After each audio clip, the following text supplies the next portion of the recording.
Welcome, everybody. This is Highside, Lowside, Season 9, Episode 11. I am Zack. I'm joined by my buddy Spurg, as always. Our guest on the program today will be you, our beloved listeners and viewers. Cheers to you all. It's the comment episode, everybody.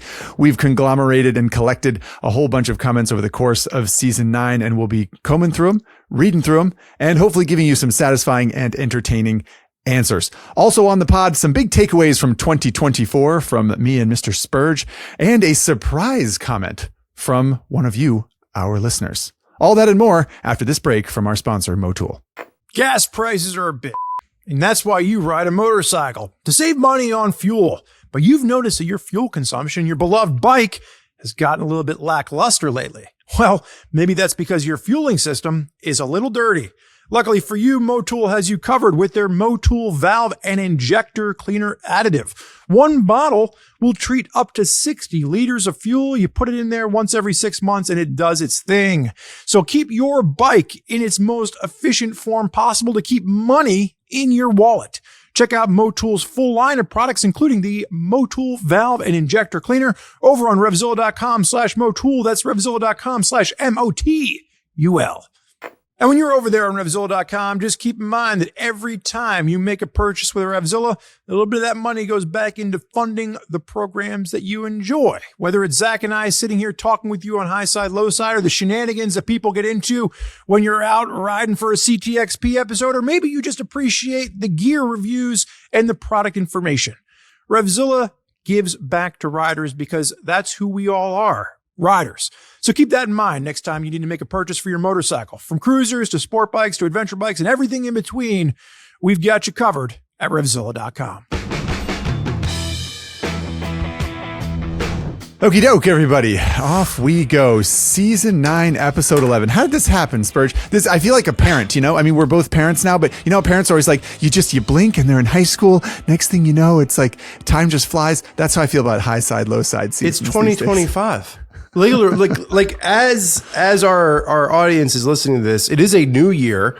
It's the end of an old season, and I am always humbled at the fact that we've gotten to this point. We've got an entire episode of all of you listeners out there that have written us questions, comments, concerns, and I think we have a lot to dig into. We are going to start off with a Not the News today that is a bit of a look back as well as a look forward. Yes. For those of you that are not aware, over on Common Shred, which is the main online blog at RevZilla.com, publish 5 articles a day, or I'm sorry, 5 articles a week, if not more. That's the minimum. Haven't missed that in the 10 years that we've been publishing. But at the end of every year, we like to do a year in review wrap up. We kicked things off back in November with what we're thankful for. Did best motorcycle gear advancements of 24. Did best and worst motorcycle trends of 24. That was right around December 13th. Our favorite motorcycles of 2024. And then, of course, a 2025 motorcycle predictions. And then Lance wraps the whole thing up with a 2024 predictions scorecard, which just released a few weeks ago, where he rates Zack, myself, Ari, Dustin, himself, on how we did back on our previous predictions. So a lot to unpack here, but indeed. Yeah. And I've been given to understand, Spurjo, that in addition to calling out these articles for our audience to find if they so choose, you got one in particular you want to dig into for our 3-minute timer.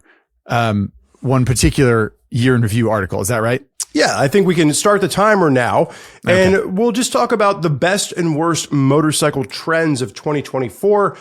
This was an article that I thought was really well done. I did not contribute to this one, but Zack, Ari, Lance, that's why it was so good. Listen, it's a new year, and I'm going to work a little bit harder not to get sucked into your negative comments about myself. But I'm gonna throw one right back at you. So yes. Zach Kortz wrote in this article that he was most excited that turbos are going to be taking over 2025. Hang on. So your best trend of 24 is that turbos are finally coming to fruition. That's, as you all know, everybody, you can't trust everything that Spurgeon says. In fact, you can barely trust some of the things he says. I did bring up turbos because Honda came out with that V3 electro turbo concept, which is gone into a little more detail in the article on Common Shred. But No, Spurge. What I'm actually excited for was all of the new bikes, some like stuff I didn't see coming. There's stuff that would debut at the end of 2024 that's coming in 2025 and hopefully beyond. Aside from turbos, they're just kind of exciting. Like Suzuki's on a roll. We called them out in a podcast, and now they're updating every single motorcycle in their lineup. Well, I did mention the Suzuki DRZ Dual Sport, which for those of you familiar with motorcycles, the Suzuki DRZ 400 came out in 1775, actually just before the Declaration of Independence. That motorcycle debuted, and it. Yeah, jokes aside, it's been around for a long time, and it's one of those things that like you just assume it eventually. Motorcycle manufacturers stop updating bikes. They're like, whatever, we're not going to update it. It's grandfathered into emissions and all of the regulations it needs to. We're just building it. We're selling it. We don't need to change it. It's fine. But Suzuki went ahead and updated their DRZ Dual Sport. There's going to be a new Supermoto and a Dual Sport. There's like new engine parts. I did not see that coming.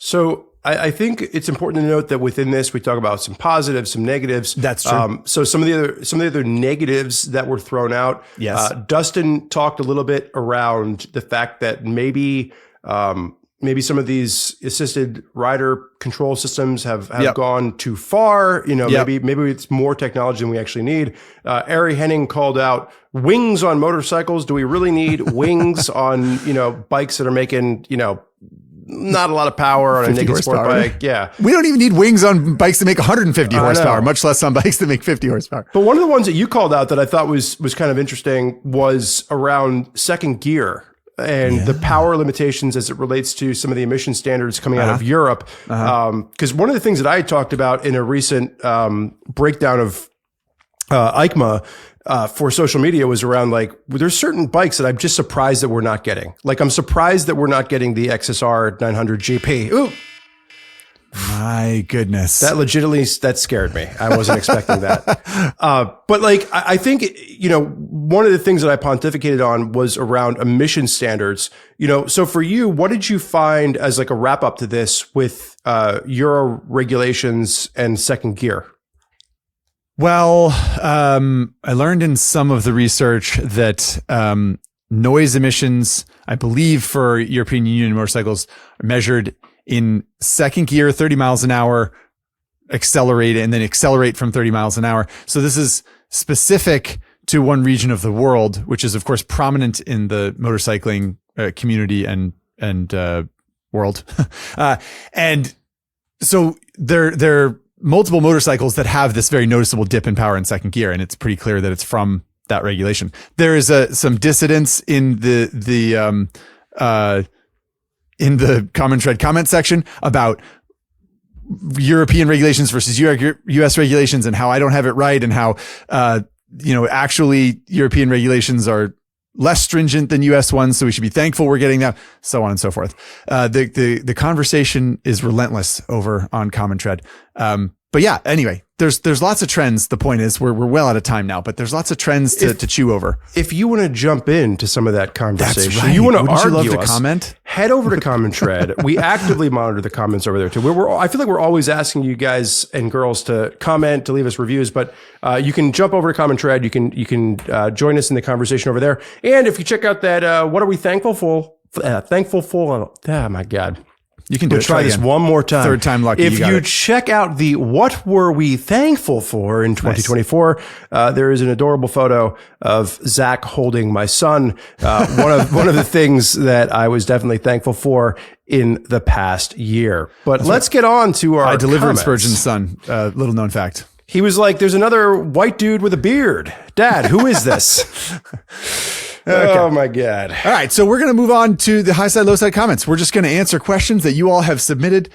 We hope that, you like them. We think that this is a good batch of questions. It's wide reaching, varied, interesting, questions and comments that you all have. So without further ado, Spurge, why don't you get us underway? All righty. So the first listener comment comes in. I am not at the right part of my document. Do not mess with the guys. Johan. Hold on one second here. I can take the first one if you want. The first one comes in from Johan via email while Spurge gets his documentation sorted out there. Johan wrote in and said, Quote, I have a 1996 Vulcan 800 with a Supertrap 2-1 exhaust system. It is fairly loud, but important to note, still within the legal noise limits for the bike, if only just no law breaking here. I have no illusions about loud pipes saving lives or any of that stuff. I have this exhaust system simply because I like the way it looks and the way that it sounds and the way that it makes me feel when I ride. However, I can imagine that some other people might occasionally feel differently about the noise my bike emits. For example, my neighbors, when I ride to work at 7:30 a.m., I try not to rev it too much until I'm out of the immediate area, and nobody has said anything, so I'll keep assuming nobody minds until proven otherwise. But hypothetically, they or other people could mind for a variety of reasons. Does this make me an a-hole? So this is a am I the a-hole question that came in from Johan after the episode, and it's a good one. Johan's got kind of a loud bike and wonders if he's a jerk, even though no one has called him out. I want to start by saying thank you to Zach for kicking things off here. I did not have the right document open. Thank you to producer Chase for getting me the right document while Zach was reading that question. I think, Johan, the fact that you are self-aware enough to know that it might upset your neighbors when you're riding to work at 7:30. I would say when you're pulling out of your place of residence at 7:30, maybe not, going full red line and trying to be obnoxious with it and just letting yourself putter out of the neighborhood. But I think your self-awareness probably limits your a-holeness is where I would feel. Yeah, I think so. Here, I struggle with this one because if you have to ask yourself if you're being an a-hole, maybe you're being an a-hole, right? Like if the question is coming to your mind, like this doesn't feel like the right thing to do to start a machine that is this loud at 7:30 in the morning when other people are living in my neighborhood. I think maybe the question answers itself here. No, I disagree. I think that clearly the self-awareness shows that Johan is a good person deep down, but I do worry that your neighbors think you're an a-hole. No, I think more people need to live right on the edge, right? You need to live right on the edge of like, if I make this joke to my friends, are they all going to think that I'm an a-hole? Like if I push this one step too far, like, is that funny or is that too bad? So like, frankly, Johan, I think you're living your life exactly how you should. Just keep in mind that every now and then you're going to fall over the cliff and you're going to have to make some apologies to people. So I think you're right there. It's a razor's edge, my friend. I think you should make your bike quieter. I think you just have to, be mindful when you're leaving for work at 7:30 in the morning to not do a greasy burnout right down your street, All right. Well, the jury's hung there. We don't have a really. He's not breaking resolution. The law. He's fine. See if you maybe leave for work a little bit later. But I mean, he says I try not to rev it too much. This is outside the box thinking. I like it. Yeah. So like you're worried that your bike's too loud at 7:30 a.m. Well, just tell your boss you need to come in later because your pipes are too loud. That'll be really good. I like that. Oh, okay. All right. Well, then I'll take comment 2. Please do. Johan, we're split on you. You're 50-50, bud. So comment 2 comes in from Matthew Slow Dowie 9025 on YouTube and says, you guys talk about the importance of a riding toolkit, but honestly, how many repairs can you do pulled over on the side of the road to a modern motorcycle without spare parts? Oof. Great question. Good question. A good question. Because, okay, so we're going to tell you, Matthew, what you can do. And and why a toolkit's a good idea. But it's a totally understandable response to have, I think, Spurge, that someone would be like, you're telling me I'm going to carry like a crescent wrench and a multi-screwdriver and 3 different box open and some pieces of wire and a tire pressure gauge and a pair of vice grips and a rag and come on. Like if something breaks, I don't have a welder. I don't have a spare part to put back on there. Like I'm not going to be able to fix it. Like I think that's a reasonable thing to think. Like I think it depends on what you like, where your knowledge base comes into. Right. Well, we're going to expand the knowledge base. So you start. Yeah. Expand away. I think that where a lot of this comes from when we talk about modern toolkits is really around, being able to repair a flat tire. First and foremost is like the number one thing you can do on the side of the road. Zach and I were joking about an anecdote from a Get on Adventure Fest 2 years ago now, where Zach was on the Versi 650 from the $1,000 track bike CTXP episode. The Battletoad, yeah. The Battletoad. And we had put TKC 80s on it, and Zach got a flat tire within the first 15 minutes of us riding. And I had a spare tube. I had all the things to change the tire. But what I failed to have was I didn't have, for Zach's bike, the tool to take the front axle out. It needed a hex head, and I did not have that. Zach did not either. Spoiler alert. So Zach did a wheelie all the way back to the grounds where we were able to remove the front wheel. So in that example, we had the parts, we had the tube, and we had the things to remove a tire, and we had all the things to repair it. But what we didn't have was the little axle tool to remove the front axle. But this anecdote just furthers Matthew's point. If we would have had the tool, if you would have had the tool in your proper toolkit, I could have done the work for you, and we could have kept riding. Okay, all right, yeah, fair enough. Okay, so let me. I'm just gonna back up a second. What do you want to say? Back up for a second, refresh, and say, or not even back up. Not back up. A flat tire. A flat tire on a tubeless tire, for example. A toolkit can include a flat kit, which is maybe a different thing that you were talking about, Matthew. But being able to fix a tubeless tire is a very easy thing to do. Our buddy Ari probably has a video on YouTube about how to fix a tire with a flat kit. It's surprisingly easy. You just need a pump or a couple little CO2 canisters and ropes and an awl, and boom, you're done. So that's a great thing to carry, especially if you have tubeless tires on your vehicle. But as far as the toolkit goes, did you not have tubeless tires on that Versys?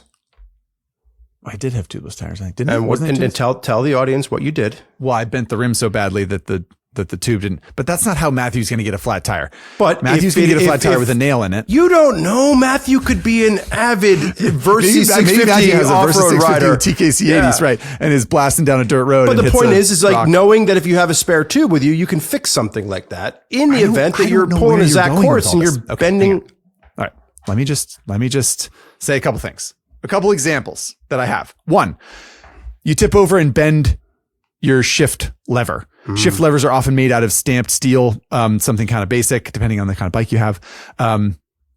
And a crescent wrench, for example, is a pretty nifty way to fix a bent shift lever or brake lever or something like that, which is very common with a really small little tip over. You can slide the crescent wrench often onto the wide section of the stamped steel, cinch it down a little bit, and then use that lever to bend it back in place. Perhaps we can support this with some sort of video on a video clip on the video version of this podcast. I'm not sure. There's a perfect example of a crescent wrench coming in handy when you wouldn't think you'd otherwise use it. Another classic toolkit thing is to have a pair of vice grips in there. Spurge, maybe you know where I'm going with this, but you tip over, you break your clutch lever off. This is a fairly common thing to have happen. Some clutch levers are notched near the end so that just the tip of the lever breaks off and you can keep on using the lever. Some are not and will break off near the base of the clutch lever to the point that you can't reach with your fingers and grab said clutch lever. This happened to Get on Adventure Fest in South Dakota a couple years ago. We found a guy who fell over, broke his clutch lever so badly that he couldn't use it. But with vice grips, spun the vice grips on, clamped them onto the base of the clutch lever, and in doing so created a new clutch lever made out of vice grips and was able to ride out of the woods with his vice grips clutch lever. Just a couple of anecdotes of how a toolkit, a very simple toolkit, can come in handy in a very universal way. If you aren't doing what you're supposed to be doing and maintaining your motorcycle chain, like Ari Henning tells you to do, and your chain pops off, you're kind of up a creek without a paddle. But if you have a couple of basic toolkits or a couple of basic tools with you, you can kind of fix stuff like that. There's more things that you can kind of piece back together than you might realize by just having a decent toolkit with you. And I will say that my toolkit has been born out of the last 20 years of being somewhere and thinking, I wish I had that tool with me, and I didn't. And so it is specific to your motorcycles. Toolkit is someone with a pickup truck who just follows him with all of his tools. Yeah. But I mean, it's funny because like I typically don't take things out of my toolkit. So I have been places already where like I can usually help a lot of varied people out of a jam because I've got, 38,000 pounds of tools weighing down my motorcycle. So I should say also that one of the reasons that I did not have the specific tool to fix that Versus on that dirt road that Spurgeon mentioned was that my toolkit is universal because I am #blessed, and ride many different types of motorcycles all the time. And so I carry a universal toolkit in the hopes that some of those wrenches and things will help. I've been able to fix shift linkages that came apart. I've been able to fix some things with this universal toolkit. But if you have a specific motorcycle that you're riding and own, Matthew, as I kind of assume you do, you can build your toolkit around that bike. And that's a smart thing to do for the bolts that hold the mirrors in place, levers, axles, as Spurg said, shift and rear brake linkages, stuff like that, pieces that can come loose or you'll need to use. You can build a toolkit to suit your specific motorcycle, and then you'll be much more likely to be prepared. There you go. Well, while you might not be, rebuilding your engine on the side of the trail, you might be able to do some rudimentary things that make the rest of your trip a little bit easier. Zach, how about you take comment 3? Comment number 3 comes from Jim Browen via Common Tread comment. I'm not sure. Oh, that's the Common Tread comment. So this comes from our blog that we already mentioned. Jim says, I understand why Honda went from a boxer or horizontally opposed 4-cylinder engine on the original Goldwing to a 6-cylinder flat 6 engine. The 6 can be statically and dynamically balanced, whereas a 4-cylinder cannot. But what's the benefit of going to 8 cylinders, as was the this is a reference, I think, to the motorcycle, the Great Wall Chinese built Goldwing beater that has an 8-cylinder engine. Yeah. So Jim says, has anyone complained that the Goldwing lacked smoothness? An 8-cylinder motorcycle is interesting in the way of videos showing bowling balls dropped onto trampolines. It's interesting, but I can't avert my eyes, but only because I'm drawn to silly things. In other words, what the heck is the point of making an 8-cylinder horizontally opposed flat 8 engine? I think it's just the fact that they can do it. And it's bowling balls dropped on trampolines, just like they're trying to capture your attention, Jim. Exactly. Yep. I think that's all it is. I think it's there's no, I don't think there's like an engineering reason. It's just bigger and therefore it's bigger. Yeah. So I think that about sums up. I don't think we have much more to say on this. I mean, no, I don't think so either. Yeah, that's pretty much the whole point of that one. But I think Jim, Zach, and I agree with you. You are right on the money as far as bowling ball and trampoline, kind of a motorcycle. Exactly. Comment number 4 comes in from Steven. Steven writes in and says, greetings from South Wales in the United Kingdom. Mm-hmm. I have a question for Spurgeon in particular. Oh. Okay, so Stephen goes on to say, I'm reading this for the first time, Stephen. This is great. I know that he is a guitar enthusiast as well as being a crasher of jumps. It is true. Crusher. Sorry. But the truth is I crash a lot of jumps too. Crash over jumps. But he's trying to compliment you, so just take it. Exactly. Did Spurgeon record the theme music for Highside, Lowside? The question pops into my mind every time I hear it. So I thought I would ask. Thanks for the podcast. I'm 42 years old and just taking motorcycle lessons. And I find the podcast to be a treasure trove of information for a beginner rider. Stephen, thank you for being a beginner rider. Yeah. And for saying nice things about how we are a treasure trove of information. Stephen, it sounds like you might be a little bit new to the podcast. What I will say is if you go back to season 5, there was a finale episode where we had Carrie Hart on. And we talked about this. We had a question from another listener, who had asked I believe it was the Carrie Hart episode. I'm really hoping it's not the comments episode. It's either the comments episode or the Carrie Hart episode from season 5. It's near the end of season 5, whatever, you'll find it. But I actually got out a guitar and played the theme song for Highside, Lowside. I, in fact, did not perform it or write it. It is music that we got from a site where we buy music from. But I learned how to play it because this question has come up before. But thank you for at least paying attention to some of my other hobbies. As I'm recording this podcast, I'm surrounded by guitars in my home office that you cannot see right now. Well, one interesting thing was that you learned it was actually quite easy to play. And bunch of power chords. It wasn't hard. Yeah. Right. Well, all right. Comment number 5 comes in from Captain Behab via email. Captain Behab says, I am super excited about these Chinese bikes. Not because I want one, but because they will force the Japanese companies to compete with them. The Ibex 450, which is a CF Moto small adventure bike, 450cc engine, as you might have guessed, is a perfect bike on paper, and I can't wait for the inevitable Japanese version. Thank you, CF Moto, for stirring the pot. Interesting take here, Spurge. So when Zach and I were talking about this one in pre-production, I think my gut reaction here was like, how much more affordable do you expect some of these Japanese manufacturers to make their motorcycles? Yeah. Okay. I mean, like you look at like when the Tenere 700 came to market, it was $10,000. You mentioned the Transalp. The Transalp was sub $10,000 or right around $10,000. Yeah. Like I look at some of these middleweight, adventure bikes that the Japanese manufacturers are bringing to market, and I think they're really affordable for what you're getting. Now, maybe he's talking about Kawasaki updating the Versys X300 or something here. I don't know. Well, no, to be fair, I don't think Captain Behab necessarily said that he or she wants them to be cheaper. I think maybe Captain Behab's point here is that the CF Moto Ibex 450 is a small adventure bike with a 270-degree firing order parallel twin. It's using technology and design from larger bikes and shrinking it and making it kind of, aggressive. And I don't know. I don't know if what he's saying is I want Japanese bikes to have to compete with the price so much as he's saying, I want you to think outside the box and make and like build these more interesting bikes, because maybe Captain Behab is saying, I don't want to buy a CF Moto 450 because I don't want to buy a bike from China, or I'm not sure if I'm guessing here, but if Kawasaki or Honda built that bike, I'd be like, yeah. And maybe they would be willing to pay more. I'm not sure, but I think this is an interesting point. And one of the bikes that I called out in my trends article that we talked about earlier here was the BMW F450 GS, which this is putting it very simply, but it's kind of a CF Moto Ibex 450, Captain Behab, if you're listening.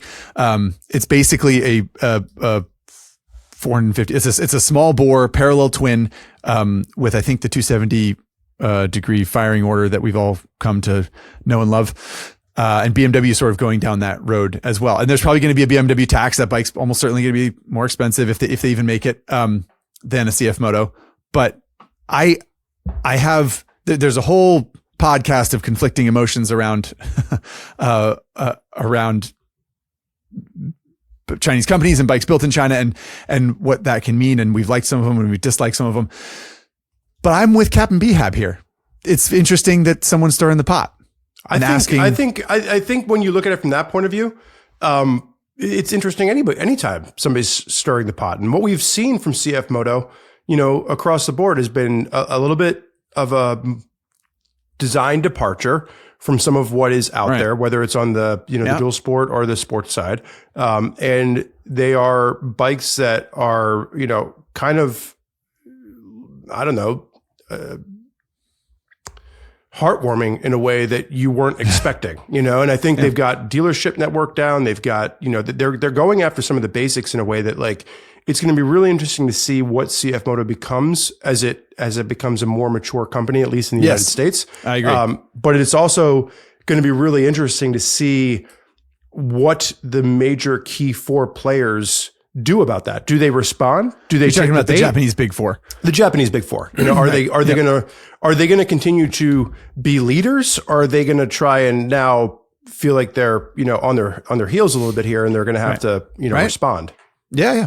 It's interesting. And I think it's a good call out. It's a good comment, and observation. And I think it's especially interesting from this person because they said, I'm excited about Chinese bikes, not because I want one, but because someone is doing something else in the industry that's going to make other companies react. Yeah. And maybe that's what BMW did. Maybe BMW react. Cause I personally don't like the BMW G310, the G310 GS or any of the G310 models. I just don't think it's a strong showing by BMW. Yeah. So when I saw that BMW is sort of like making a small adventure bike, but seemingly doing it a little bit more seriously, that was very heartening to me. Yeah. So I think I'm right there with you, Captain Behab. All right, Captain Behab, great question / comment from you. Let's move on to comment 6. What are your thoughts on tank grips? I've found that I was sliding around a little bit too much for my liking, and adding these has really made it a more comfortable ride on my motorcycle. I don't do any racing, and I don't go very low into corners. However, would adding them to a track bike be a deterrent? Just wanted to get your take on their background. Matthew. Mm-hmm. This is from Matthew, who wrote us an email. Right. So to be clear, tank grips are specifically, these are sort of like little mats of rubber or silicone, I guess, rubber, that have sort of a heavy texture to them, and you can stick them to the side of your gas tank.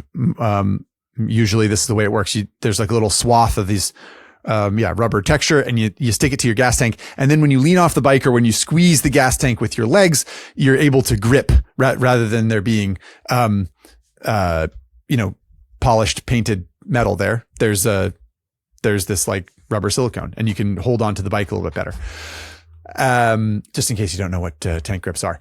I don't think there's a deterrent, really. You could argue that they sort of like harsh the aesthetic of the bike a little bit, or that, they'll like leave residue when you peel them off. But like, can you think of any other deterrent? I don't think there's any deterrent to them. No, honestly, I think even from an aesthetic standpoint, some of the, depending on which ones you're looking at, some are kind of cool. They look pretty cool. Yeah. It's subjective, but whatever. Yeah. Matthew, what I would say to you is, first and foremost, Ari Henning, our colleague, just did a shop manual episode on tank grips that released at the end of December. You should definitely take a look at his episode of the shop manual for a more intelligent approach to this question than ourselves. Yeah. What I would say is, from a subjective standpoint, though, I'm a really big fan of these. Not even just for street riding. I think to your point, Matthew, it does help to grip the tank a little bit better with your knees. From a braking standpoint, from a cornering standpoint, it does help you to really kind of lock your knee in. And for me, I would have a hard time going to a racetrack without having tank grip on the tank. It's probably, I could take a bone stock Ninja 400 and go have a hoot on a track day. And the only thing that I would really make, aside from like, taping up the lights and taking off the mirrors, would be to throw some tank grip onto the tank. I didn't realize you were so pro tank grip, buddy.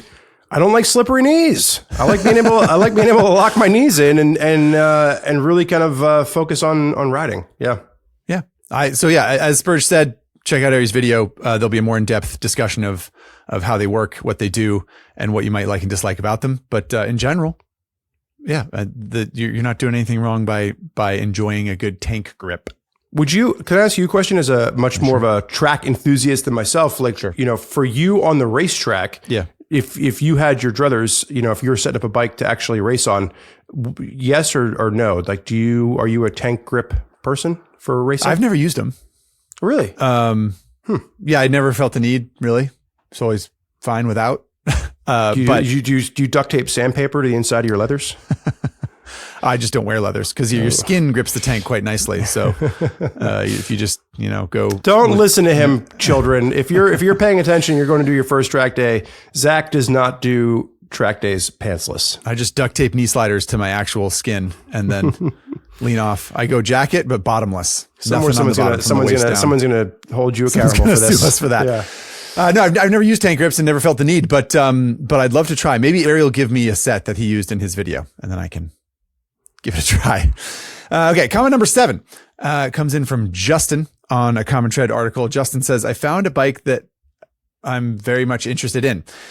It's a private seller who I found on Facebook. He currently has a loan on the bike that he is selling. I'm going to check out the bike before I commit, but there's no way I'm giving this guy cash in hand before I have a title. Aside from paying him off the loan, do I have any other options? So, this Justin would like to purchase a motorcycle used from someone on Facebook, and the person does not actually own the bike. There's a lien holder, right? Is that my understanding correctly? That's the way I'm reading this. Yes. Okay, gotcha. I'll just give you my quick take here, which is that I wouldn't do that. I would just. I'm lazy when it comes to stuff like this, and I'd be like, I'm just going to buy it from someone who owns the bike, and I'm not going to worry about that because I don't want to jump through those hoops. But do you know any more about this, Spurge? Yeah, I think it's harder if it's like a one-off bike or it's something a little bit more, That's true. Maybe it's a very special thing that's like customized just right. That's fair. Yeah. Okay. But what I would say is, Justin, I've worked at the dealership level a lot of times when people would come in to trade in a motorcycle, they would have a lien on the bike. It is the dealership's job to pay it off as part of, the process. Same way, that you're kind of looking at this from an individual standpoint. You kind of have to act as a motorcycle dealership. And what I mean by that is that you would not give that person the money. You would find out who their lien holder is. You would reach out to the lien holder ahead of time. You would give them the money, not the individual. You could work off the deal where, it's going to be a more complex deal for you. What I would recommend for you is if you are a AAA member, go to your local AAA, talk to them and see what they recommend. You can talk to if you're not a AAA member, you can find like a titling company in your neck of the woods, talk to them. There might be a small fee associated with it, but they can help you navigate the process a little bit more. But what you're absolutely correct on is you don't want to go in and if Bob Jones is saying, hey, if you give me $5,000 in cash, I'll take the $5,000, pay the bike off, and then I'll bring you the title. I would absolutely not do that. You're going to want to give the money directly to the titling company. I don't want to burst your bubble too much, Justin, but occasionally on the internet, people are trying to take advantage of other people. That is true. I know that is true. I know it's surprising to hear, but there are occasionally scams on the internet. Not that this person specifically is doing that, but it is the right thing to do to be a little bit, maybe not suspicious, but cautious. Yeah. And I think there's probably more folks than not out there that have a lien on a vehicle and don't have the cash on hand to like pay it off and then sell the vehicle. So like this probably happens a lot more than most people realize. So I would go in with caution, but also there are ways to navigate this. And I would start by reaching out to either AAA or a local titling company to see exactly what the laws are in your state and proceed from there. Great advice. I love it. All right. So moving on. Comment 8. Comment number 8 comes in from Bob Irwin via email. Bob says, and I quote, "Why, when we talk about seat height, do you forget suspension sag? The seat height when putting your leg over the bike is not the same as when sitting on the bike and putting your foot on the ground." And he didn't say this, but the tone is sort of like, comma, you idiots. That's the vibe. Does he think that we're idiots, or all the people in the universe that talk about seat height this way are idiots? Everyone talks about seat height. Okay, a couple things here. Bob, in case you don't understand Bob's point here, Bob is pointing out that the seat height that's measured at, say, 32 inches on a motorcycle, if I get on that bike, Zach Quartz, I weigh approximately 200 pounds. As I sit on that motorcycle, the seat height will sag down to 30 inches or 30.8 inches or whatever, however much, it depends how much sag the bike has, how stiff the spring is, all that kind of stuff. And Bob is saying the seat height once you're sitting on it is really more accurate because then that's how far you have to reach to the ground, not the unladen weight of the bike. So that's the sort of, those are the details, I think, and structure of Bob's comment here. Is that accurate, Spurge? Yeah, and especially like if you're looking at like, let's use a random adventure bike, right? 33-inch seat height. Uh-huh. If you're reading a review and they're like 33-inch seat height, and you're thinking to yourself, oh man, I have a 31-inch inseam. I'm never going to be able to get my feet on the ground for this. The average adventure bike has, let's say, 8 inches of suspension travel, and if a suspension is correctly adjusted, it's about 30% sag, which means you're going to lose about 2.5 inches of suspension travel by just sitting on the motorcycle. And that's some loose math. But the point that Bob is trying to make is you wouldn't say that bike, you shouldn't be saying that bike has a 33-inch seat height. You should be saying that bike has a 31.5-inch seat height. So here's why you're wrong, Bob, because all of this depends way too much. Everyone weighs a different amount. Every bike's spring is different. If you're going to talk about sag of the bike, why not talk about sag of the seat? So if there's like a thick seat that's very soft foam, well, then technically your sit bones are an inch or something lower, closer to the ground because the seat has compressed. And you can see that you immediately spin out into this world of variables that just is not tenable. You could never measure a seat height for a population of people. You can measure a seat height for you. Yep. And it's fair to bring up this point, but it is not fair to say that we have forgotten suspension sag when we talk about seat height. Seat height is measured unladen because that's the only way that it can be consistent. And for you to understand approximately how tall the seat is. Now, another piece of information here that you could take with you is it depends on the type of bike. A Harley Davidson cross-country touring bike, a big $30,000 Harley Davidson that weighs 900 pounds or something like that. It's going to have a seat height of X. When you sit on it, it's going to sag a little bit, but it does not have very much suspension travel, and it's a heavy bike already. So your weight added to the weight of the motorcycle is not changing the dynamic of the machine as much as, say, Honda CRF 300L. Tall, light, softly sprung dirt bike with a lot of travel. When you sit on that bike, it sags many inches, and more so if you're a heavy person. So the type of bike that you're sitting on depends on how much it sags, not to mention each individual piece of componentry and the weight of each individual person. So it's just an impossible galaxy of things to compute if you want to sort of report on that. So we just do it unladen. And I think the other note here too, and this gets back into why AI isn't taking our jobs just yet as, quote unquote motorcycle journalists, is that like how wide the tank is. How wide the body of the bike is. Because seat height doesn't have like standover height. That's a good point. So standover height is another thing that people sometimes measure, which is to take a tape from the ground on one side of the motorcycle, run it over the seat to the ground on the other side of the motorcycle. Because if a motorcycle has a 30-inch seat height, but it's very wide, it's going to be hard to sit on. If it's a 30-inch seat height and it's very narrow, it's going to be very easy to sit on. So that's a very good point, Spurge. Well, I think it's a good number to look at, especially if you're somebody that is, inseam challenged, you are nervous about being able to get your feet on the ground. There's really no better judge other than like, I think Zach, myself, Dustin Whelan, Lance Oliver, Ari, when we're reviewing motorcycles, we try very hard to say, this is what the seat height is. This is how it felt. Like I have a XYZ inseam. I was able to get my flat feet on the ground, blah, blah, blah, blah. And but sometimes sometimes it's disparate, don't you think, Spurge? Like it'll be like a 33-inch seat height and you're like, wow, that seems really high. But then you ride the bike and you're like, it's actually pretty reasonable, or vice versa. Sometimes 100%. It seems like, Yep. And my biggest advice to any of you out there listening, to Bob's point, and this is where I'll give Bob a little bit of credit for at least throwing this out there for us to discuss, is just go to a dealership and sit on the motorcycle. Like, make sure you're playing by the rules. Ask the salesperson, hey, do you mind if I sit on this? But like, don't just read 34-inch seat height on an adventure bike and think, well, my 32-inch inseam isn't going to work. I'm never going to be able to fit on this. So. Great question, though. I mean, it was a good conversation around that one. Right. Okay. All right. Don't you dare go to comment 9, Zach. We have a surprise. we have more questions and comments coming up for you all. But right now, we're going to take a quick break for our sponsor, Motul. All right, everybody, we are back. Spurge, that question from Bob about the seat height reminded me of this argument that I always get in with my dad, because my dad doesn't like it that we list measured weights of motorcycles with the gas tank full. He's like, you should do it with the gas tank empty, because then you get a more, like, basically bikes that have big gas tanks get penalized.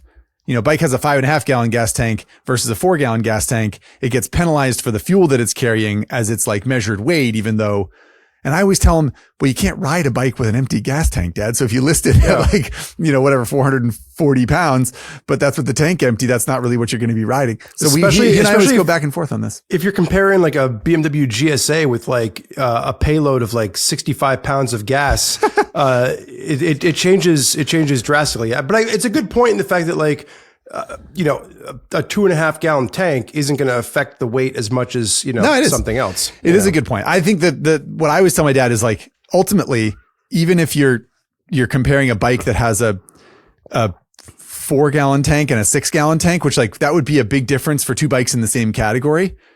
It's like 12 pounds, 10 pounds. So it's like, it's not nothing. It depends on the category, right? Like if you have a 245 pound dual sport and you're talking about like making a trip and like you're trying to cut weight, like and you decide to put one in like a desert racing tank on it, like it could affect the handling of your motorcycle. But to a large point, like I agree with you. Yeah. Cool. Well, I just wanted to get that out there. Are you listening, Dad? Timko, if you're listening, like I love you, man. We had a really great bonding experience recently. You and I feel like are two peas in a pod here. But I do agree with your son on this one. So with that being said, I have a feeling that I've been taking off all the future holiday card lists in the Quartz household. Comment number 9 says, this comes in from Justin via email. Says, I live in San Diego. That's in California, just so you guys know. San Diego. I don't know how I can't read San Diego without that voice in my head.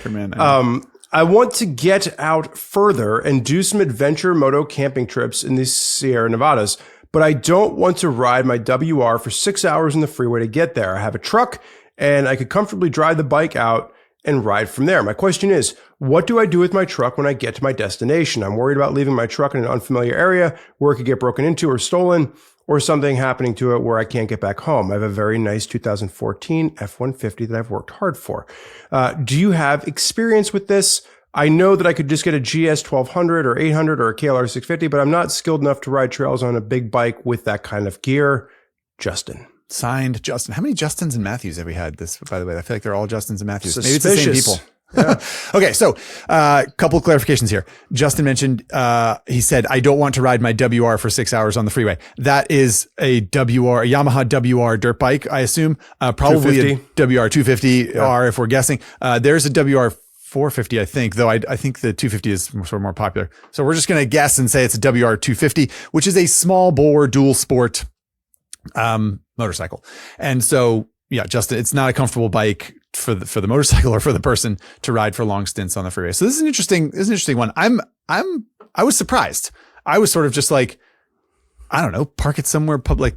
I don't think I'd worry about it. Then again, I guess my truck isn't as nice as Justin's. So what do you think, Spurge? You tend to do this, don't you? Do you take your dirt bike out to Pine Barrens or elsewhere? Justin, I do this a lot. I'll do this even with my adventure bike at times. And I know that's something I've caught flack for before. Yeah, Spurgeon's so he doesn't even ride his ADV bike on the freeway. No, but I think, if you're looking at, like, my example is always like, we'll go out and ride in central Pennsylvania. It's a 3-hour drive on the freeway. And you're just going to burn your knobby tires out. And I too have a 2013 Toyota Tacoma that I like very much. I appreciate the fact that you've worked hard for yours as well, Justin. I go out and I park it in a rest area and I take the bike out and I ride. And so I guess maybe something's different in the state of California that I'm not aware of, but in my experience, in the state of California, there's definitely parking areas in the OHV, sectors. And I would have no problem if it were me in my personal truck, here in Pennsylvania, New Jersey, where I ride, or, I've taken my truck across the country with bikes in the back. You park it, you unload your stuff, you ride, and then you come back, you load it up and you drive home. So do you have any idea? Like, I guess where I'm struggling with this question is what is, like, is Justin just afraid? Is there a lot of theft in the mountains of vehicles that I'm unaware of? Oh, that's fair. So I forgot this is a California question.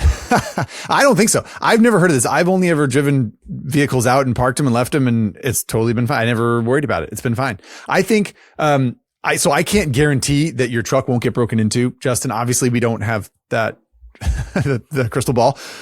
But what I would say is this, the types of people that are liable to find your truck parked at the entrance to an OHV area or near a riding area are the type of people who also have a truck that they are parking there to leave their truck to ride their ATV, UTV, motorcycle, whatever. And I just think that population of people is more likely to be sympathetic to your situation than do something nefarious. I think, have there ever been people who go to these places knowing that people leave their vehicles and they break the windows and steal their Alanis Morissette CDs? I'm talking hypothetically. Yes, probably that's something that has happened, but I think, I have not heard a lot of complaints about this. Honestly, the complaints that I've heard are from people getting tickets from park rangers because they either parked their vehicle illegally or they're riding somewhere where they shouldn't. Yeah. So as long as you're playing the game fair, as far as the state is concerned, and in California, we're lucky to have a lot of places that we can ride.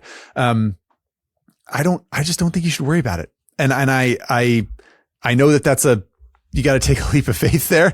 And it probably doesn't help, it won't help fix your truck if someone vandalizes it or steals stuff out of it. But I think it might be less of a problem than you think. I hope.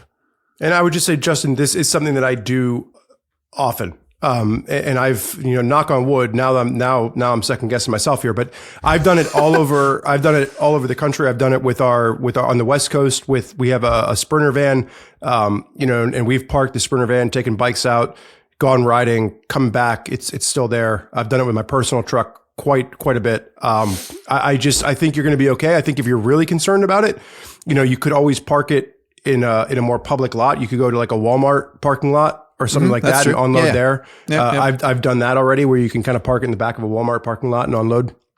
But I think you're going to be fine. The other option for you, Justin, I'll just throw this out.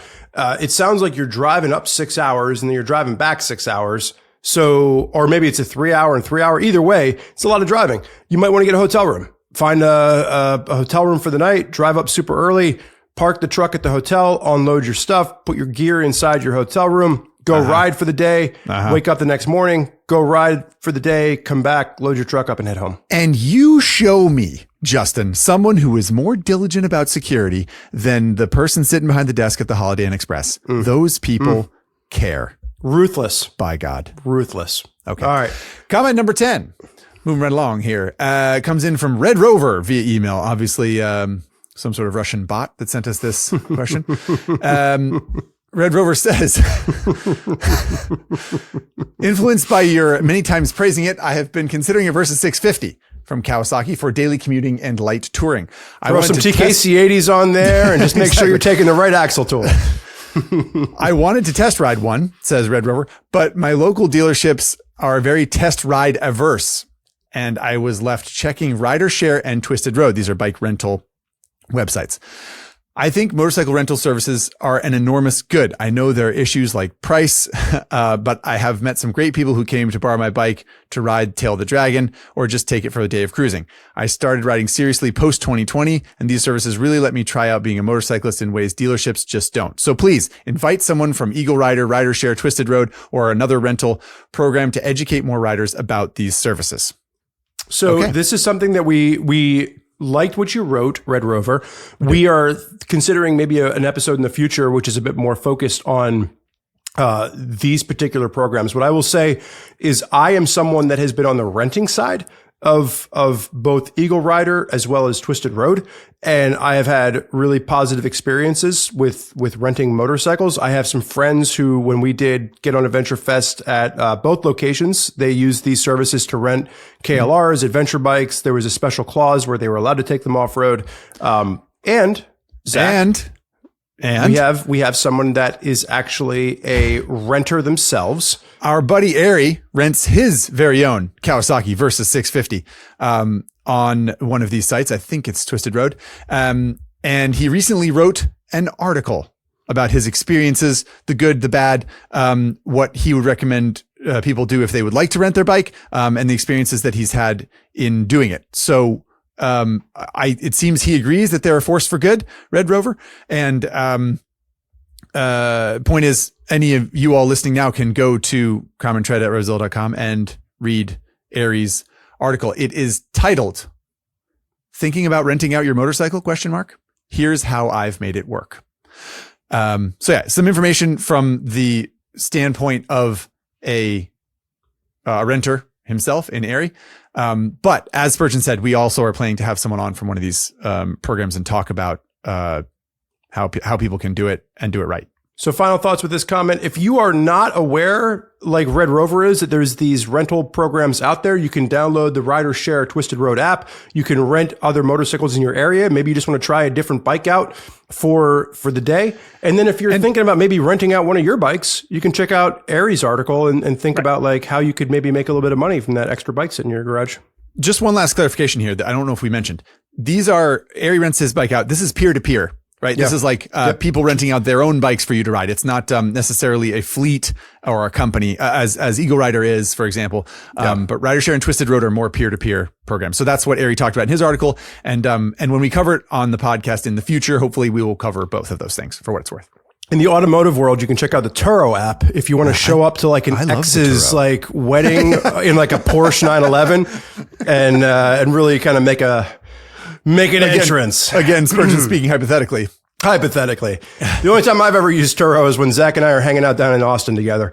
All right. Comment number 11 says, this is Zach, spelled with a CH. Right. So it's not me. I didn't send this question in, everybody. Yeah. My co-host, Zach Kortz, spells his name with a CK. That I do. and says, after a recent ride in the heat on a 2016 Africa Twin, the heat of Oklahoma, I was taking off my gear in the garage and had an epiphany. My riding jacket, the Revit Sand 3, and pants, Revit Sand 4, boots, Alpine Stars Belize, all typically end up in a sweaty pile draped over the lawnmower until my next ride. While staring at the said pile, it occurred to me, not only is this some of the most expensive clothing I own, it's also the clothing I put a higher than normal amount of trust in, i.e. protecting me in a crash. What's the proper way to clean, care, and store my riding gear? Well, as representatives of RevZilla, a large-scale purveyor of motorcycle gear, our official response is that you should throw out your jacket, pants, and boots every time you use them and just buy new ones at RevZilla.com. Is that's the company line, right, Spurg?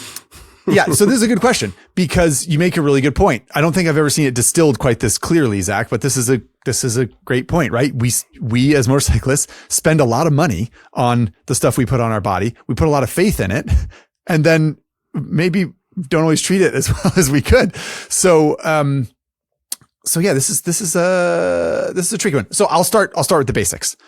Your stuff, your gear has tags on it, and the tags will tell you what to do and not to do as far as washing instructions. Like, don't put it in a dryer, wash in cold water. Someone will say hand wash. So the official recommendations from the gear companies on how to care for this gear should be published on the tag on the inside of the garment. However, Spurgeon. Everybody's got their own way of doing things. And I think that the tag on the inside of the gear is a great place to start. We have done a series of different videos on how to clean, how to wash, how to maintain gear. Typically, a lot of this stuff is you wash it the same way you wash, especially with textiles, you wash it the same way you wash your regular clothes. But again, everybody's got their own way. I would 100% agree with Zach. Start with the tag. How I personally do this, Zach, with my adventure gear, especially, is when I'm power washing off the bike, I lay my gear out, I power wash it off, and then I let it dry. There's some cases where manufacturers that have Gore-Tex in their gear want you to put it in the dryer. The dryer reactivates the Gore-Tex or the laminate shell. I did not know that. Some proprietary waterproof brands don't want you to use the dryer. So It is important to start with the label, but also, we all have our own special way of doing it. From a storage standpoint, what I will say is I have found that as my gear, quote unquote, closet has grown to the point where my wife doesn't want this stuff kept in the house, I bought a Z-Rack on Amazon. A Z-Rack is basically like, it's a bar that you hang your clothing on. A big standalone clothing rack that is usually there's on one behind Zach and it's not there right now. So I can't point it out. But I have the same one. I have the same one at my house. It's a big Uline Z-Rack clothing rack that's sort of heavy duty that can hold a lot of weight. Because Spurgeon and I particularly probably have more motorcycle gear than most riders do. But that's a good call out. Having a place to put it is a great idea. So too. I have a corner. Right now it's in my basement because I'm redoing my garage. But typically it lives in the corner of my garage, and it's just it's a Z-Rack where I have half of it is like my street gear, the other half is like dirt gear. The other trick that I'll give you, for those of you out there like doing dual sport or adventure rides, and maybe you're doing what Justin earlier said, where he's putting some stuff in his truck. For a lot of my off-road gear that I typically will take to like a dual sport event where I'm driving there in the truck, I've started building out Tupperware bins. So like I have a Tupperware bin with like, 2 pairs of Alpine Stars off-road pants, or like a couple of, Fast House jerseys, and like a riding rig. And so that way when I'm getting ready to go out, I just grab the Tupperware, tub that has my off-road riding gear that slides into the backseat of my truck, throw my bike in the back of the truck, and I'm off for the races, so to speak. So, just a tip there, like if you build out Tupperware bins with your said riding gear, once you're done cleaning it and letting it dry, it's really easy to grab and take to an event. And that's if you're not leaving your house on your motorcycle. There you have it, everybody. I think that's about as comprehensive an answer as we can give right now, Zach. The last thing, just a quick note, is that take into consideration each ride, right? Like you said, you rode in the heat and you got really sweaty and you felt like you needed to care for your gear after that. And that's just a good thing to keep in mind. If it's especially dirty or especially sweaty, that's a good time to care for it. And it can be annoying in the summers when it's hot to do it all the time. But I certainly like wash my riding jeans a lot more in the summer than I do in the winter. Just because. How often do you take the inside of your tracksuit out and wash it? Do you do that like every time you go to a track day? Do you like come back and take the inside liner out? 12, I think are we on comment 12 now? Comment 12 is from Kelly via email. Kelly says, I've been riding motorcycles off and on since I was 16 years of age. I haven't really ridden much in 10 years due to family obligations. I'm nearly 60 now and I'm in good shape and health. I recently bought a BMW R18. That is a very large cruiser motorcycle from BMW, which I feel comfortable riding. I want to know your guys' opinion on any hints, ideas, or things to do for older riders to keep safe and get back in the groove if you haven't ridden for a while. I've thought about advanced rider courses, training, taking advantage of new safety technology with helmets and gear. Any further info you can provide would be much appreciated. Okay. So Kelly used to ride, stopped riding, getting back into riding, and wants to know how to shake off the rust. So this is, first of all, great question. And I know that we throw to Common Tread often, but we've got a lot of articles on Common Tread about like how to get back into riding. Sometimes it's like, if you haven't ridden all winter, how to kick things off in the spring. I love the fact that you're thinking about gear. I like the fact that you're thinking about health. But you can do one of the things that we really like, Zach and I talk about track days a lot, but depending on where you live in the country, you can actually do like a track day for non-sport motorcycles. Ken Condon does one of these up in the Northeast. Yep. Uh-huh. Lance Oliver actually wrote an article recently about that. I'll find the title and throw it up there for you. But it's something that I think would be great for you to get out and experience your motorcycle in a closed course environment that might help to build a little bit of confidence. Absolutely. That's the kind of thing. And I think to be more specific about Spurge's advice there, that's the kind of place where you can sort of like, open the throttle leaned over a little bit more than you would maybe on the street because you're in a closed environment. You can hit the brakes harder than you maybe feel comfortable doing when you ride around on the street. So that's the kind of things we're talking about, sort of like pushing your own performance envelope a little bit just to sort of feel comfortable. Two other things that I'll mention. One, doing a riding course is a good idea. What I would recommend, honestly, for a riding course is some sort of like riding that you have a BMW R18, which is a large, luxurious cruiser. It's long, it's heavy, it's low. I might recommend doing like some sort of like weekend dual sport course or something like that. Like go ride around small dirt bikes in the woods, or like a flat track school, or something like that, just to kind of like broaden your motorcycle horizons, if briefly, I think riding different bikes and in different environments really helps the feel of your home machine, in my opinion. And so that's something that I would say. My other piece of advice is very simple and going to be kind of annoying, so I apologize up front, but miles, seat time. That's what does it. The more you ride, the more comfortable you'll be. And if you need to offer that excuse to your family, you can throw me under the bus. I'll throw out one other idea. So check out over on Common Tread, Lance wrote an article called Advanced Street Rider Training Breaks Down the Obstacles to Getting Instruction by Getting on the Track. That's the article that I was referring to. Really rolls off the tongue, that title. Man, just, SEO rich right there, buddy. Way to go, Lance. And then the other one, a book that I really liked when I was getting into riding, and it's a book that I still go back and reference at times, especially you're listening to this podcast, it's January. You might not be out riding where you are locally, but you want to take some time throughout the winter. And this isn't just Kelly. This is anyone out there. Sure. Check out, there's a book called Total Control, High Performance Street Riding Techniques by Lee Parks. It is a favorite of mine. It really actually sparked an interest in not just being a better rider, but wanting to be a little bit faster and wanting to be a little bit more control. And so just a really great read and something that I tend to revisit from time to time. So Total Control by Lee Parks. It's a great wintertime favorite. There you go. Some nice fireside reading for you, Kelly. So let's move on to comment 13 from Brian. Lucky 13. Brian says, the MotoGP episode was a dream come true for me. Brian's talking about, we had Matt Oxley on the podcast. One thing I wanted to bring up is that Spurge mentioned how difficult it is to watch MotoGP compared to other sports, namely motocross, supercross on Peacock.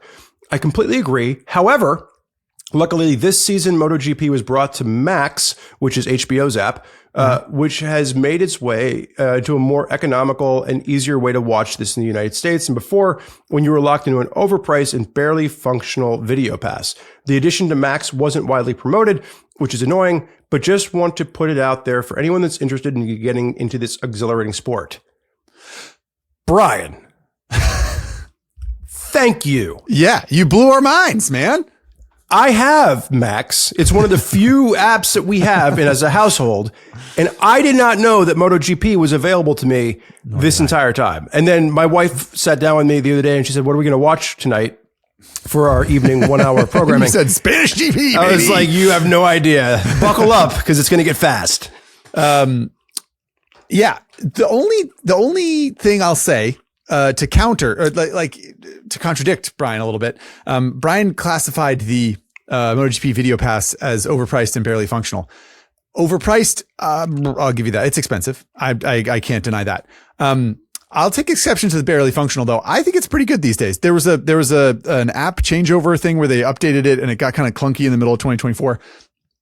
But in general, I use the app a lot on my Apple TV, and on my mobile devices. And I think it's quite good. One of the things I get a kick out of with the app is all the sort of extra content and all like the archives. Like you can go back and watch the Spanish GP from 1997 or something if you want to, which, as a real, moto geek, I really like. So I think Brian was a little too harsh on the MotoGP Video Pass. I think if you're really into it, it's worth it. But again, really, really melted our face. Two things. One, I like the fact that if you want more than just MotoGP for the money, the Max app, there's a lot of great programming on HBO. Let's be honest.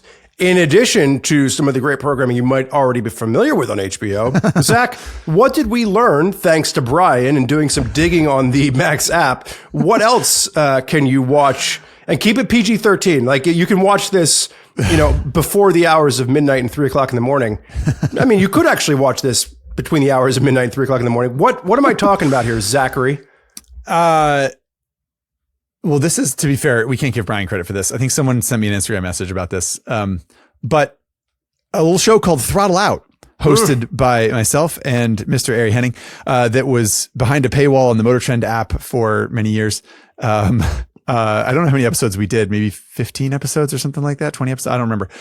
Something like that. But there's a bunch of motorcycling adventure on there. If you search for Throttle Out on the Max app, you'll find some motorcycle content that some of your favorite and least favorite motorcycle personalities at RevZilla used to work on. So another little Max bonus. One of us, or one of the comments that we decided to postpone from this episode, but we're going to try and save it for a different episode, was around what did we do before we were working at RevZilla? And for those of you that didn't know, Zach and Ari were actually writing articles for Common Tread while working at Motor Trend, and they had a program at Motor Trend called Throttle Out that was very much like what CTXP is. I feel like CTXP has kind of grown and expanded a little bit over that, but it was interesting because they were writing the articles about their adventures for Common Tread, but these videos were going out through Motor Trend's app. Correct. And that was 2019. And then you started working. 19, yeah. It was 2020. It was right at the start of the pandemic. You came on full time and started working for us. But you will. That's a good point. Find some articles like that. We went across Thailand in a little scooter sidecar and sold cheeseburgers. Went to Nepal and tried to save cows. One of my favorite episodes. And if you have Max and you haven't seen it, the scooter what was it called? Because it was a Common Tread article too. The scooter racing, Vespa Cross. Yeah, Vespa Cross. Yeah, and there's this pack of mad Italians that we found just outside Milan that put I'm sure they do this other place in the world too, to be clear. But we went to the specific place in Italy where they put knobby tires and hopped up engines in old Vespas from the 70s and 80s and long suspension and raced them on motocross tracks. And it was outrageous. Anyway, Just the another point is reason for MotoGP's on Max, not no one cares about me. We're really selling the HBO programming here. Exactly. Yeah, HBO owes us money now. Okay. Comment number 14 comes in from Dakota via email. And it says, "Hi, my name is Dakota. I've been riding for about 20 years of my 28 trips around the sun. So we got a lifer here. And I currently ride a 2012 KLR 650. I also run a 501c3 nonprofit animal rescue in the Missouri Ozarks. We had 2 orphaned kittens brought to us from the local motorcycle shop. Seeing as I'm a motorcycle enthusiast and a fan of the show, I promptly named them Highside and Lowside. Hope all's well. Keep up the great work." There's no question here, but we had to read this one. Are you kidding me? There's 2 little kittens out there named Highside and Lowside.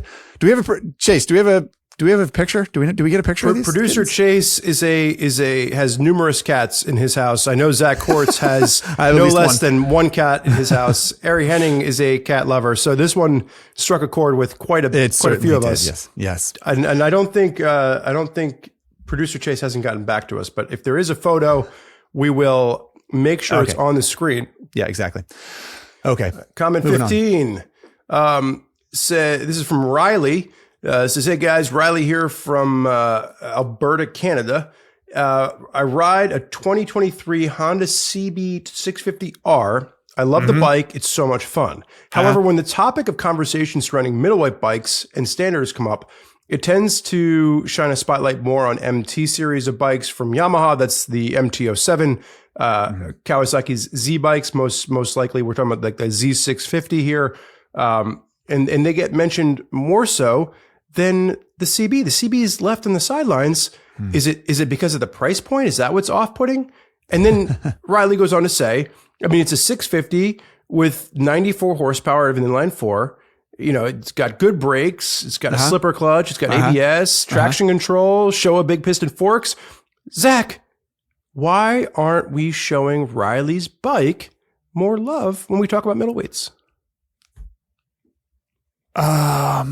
Good question. This is a good question, Riley. A lot of people have this question, actually. And I mean, we one of the reasons we chose it was we don't think you're the only one who has this question. What about the Honda 650s? Producer Chase, he said, why don't you want to talk more about this? So part of it is the subdued nature of Honda bringing these, but these bikes have evolved over many years, and you know the especially the Yamaha MT series is kind of like about 10 years ago anyway, made a big splash, right? It's like MT-09 and MT-07, and all new this and blah blah blah, and Honda hasn't done that really. It's more been kind of an evolution of like, yeah, you remember that bike from way back when? Well, you can still get it. It turns out it's just like we've updated it, and it is. I actually just rode a CBR 650R, so the fared version of the bike that you have, Riley, Riley's is the CB 650R, which is the more naked upright one, but same engine and same basic platform. And these bikes are undeniably good, I think. The reason we tend to talk about the twins from Suzuki, Kawasaki, and Yamaha more often is that they're a little bit lighter and they're kind of a little bit more punchy and exciting. I think that's the attitude that the bikes have. While, yeah, I would say the Honda is one of the higher quality products in that line, but they're heavy. And while it makes 94 horsepower, you really got to rev it up to get that 94 horsepower. Whereas a Yamaha MT-07, you open the throttle a few thousand RPM, you're getting a nice little kick of torque. You're getting a nice little thunder out of the pipe. It's lithe and small. They're just a little bit more exciting than your bike, if I'm being brutally honest. I just spent the last 2 minutes watching you as you tried not to offend Riley with your explanation well, here's the of thing. this. Yeah. I can be even more brutally honest and say, like, it's because that bike's not interesting, Riley. Your bike's not interesting. But that's to me. And the truth is, on paper, it is a good motorcycle. And maybe other people have this question. And I think it's fair because it's a high quality product that has good specs, and is probably not going to let you down. So there's really, really, like, objectively, there's nothing wrong with that bike. Yeah, I think on it, Riley, this is one that we kind of talked a little bit about before the show too, because it's one where like it really like the engine that Honda uses in this is a bulletproof engine. It's probably going to be a lot of fun for a lot of people. However, if you compare it to something like the Z650 or the MT-07, those bikes just deliver their power in a way that's a little bit more exhilarating. And I think that sometimes is why we end up talking about those a little bit more than we do the Honda, which is, a bulletproof, good looking machine. Yeah. Yeah. It's often, and also those bikes are often just like, I mentioned this already, but like 30 to 50 pounds lighter, which is not nothing. Not nothing. Well, not Zach, nothing. How about you take us through comment 16, and I'll let you kind of edit this one down as you work your way through it. Yeah, thank you. This is a long one. So comment number 16 comes in from Snert via email. Snert, if you're listening, I bet your stomach just dropped. That's right. We're going to read your comment. Snert says, I'm surprised you all didn't take the opportunity to ask ChatGPT during your is AI better motorcyclists than we are? An honest review of the Highside, Lowside podcast. So Snert plugged in the information about Highside, Lowside and said they took it upon themselves to ask ChatGPT to write a review of Highside, Lowside. The synopsis is quite simple. Highside, Lowside podcast garnered a loyal following. Blah blah blah. Motorcycle enthusiasts and riders, humor, insight, motorcycle world, stuff like that.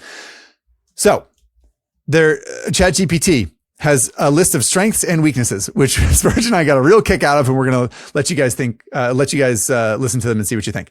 Strengths, according to ChatGPT of the Highside, Lowside podcast: engaging hosts. Well, that's true. We are engaged, aren't we? In fact, we're married. You know what? I take back everything I said about ChatGPT. Okay, so this is the best part. Strengths: engaging hosts. The chemistry between the hosts, Dave Lang and Jason Rager, is a standout feature. Their camaraderie and relaxed, informal style, and make the podcast feel like you're eavesdropping on a couple of passionate riders chatting about bikes rather than listening to a stiff, scripted show.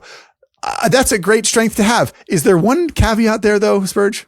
Who the hell's Dave Lang and Jason Rager? Not the host of Highside, Lowside, as far as I know. You know what makes me wonder, is there another podcast called Highside, Lowside that's like, are you going to Google them right now? I am.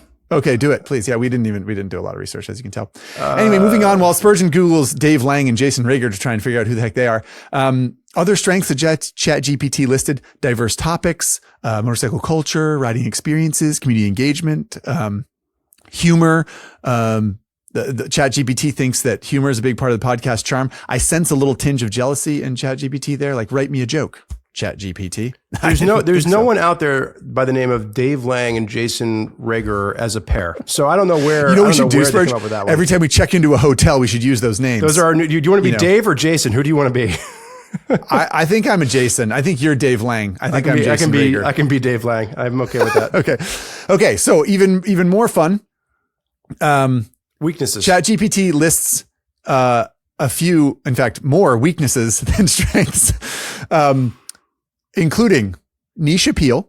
Like many specialty podcasts, says ChatGPT, Highside, Lowside will mostly appeal to hardcore motorcycle enthusiasts or those with a significant interest in motorcycles. That's the kind of a obvious thing to say, but if you're not a rider or at least familiar with the basic concepts of motorcycling, some episodes may be too in-depth or jargon heavy. I would say that's a fair, I don't want to even call it a weakness, really. That's just we try to explain ourselves for people that are new riders or maybe a little bit outside the fold.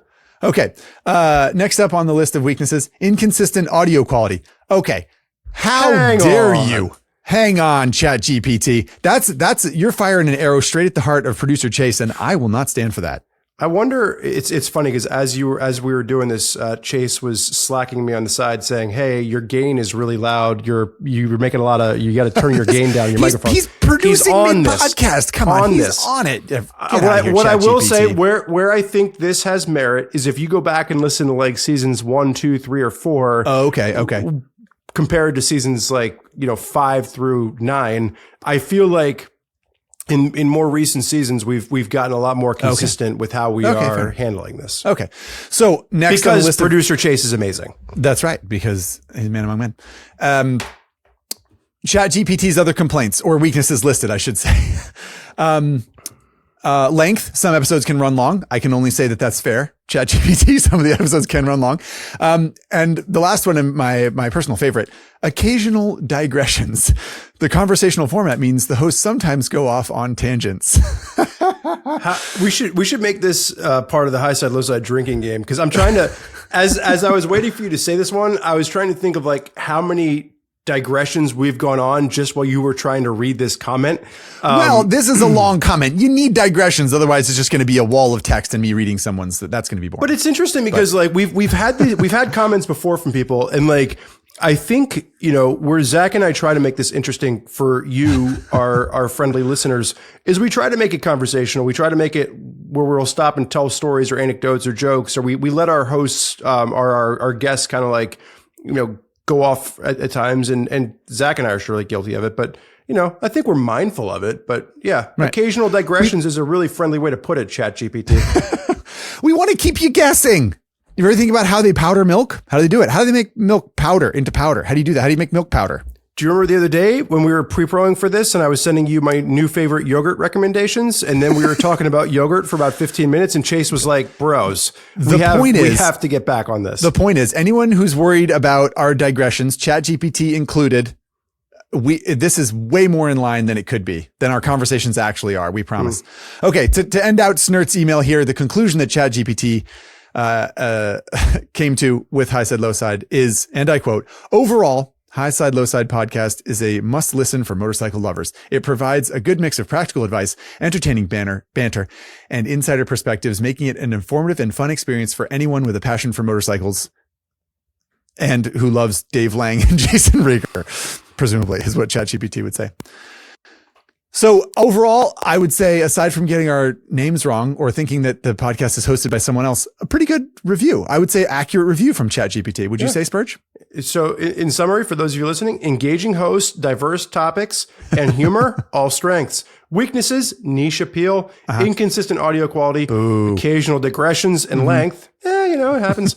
And, you know, the final conclusion here, if you're a casual listener who just likes motorcycles or a seasoned rider who wants to stay in the loop, you'll find Highside, Lowside both entertaining and valuable. I will say that one of the things that I'm always surprised with, and then we can stop on, you know, digressions and move on to the next topic. You know, while I understand that this is a niche appeal, right? Like if you absolutely have no interest in motorcycling, chances are you're not going to enjoy this podcast.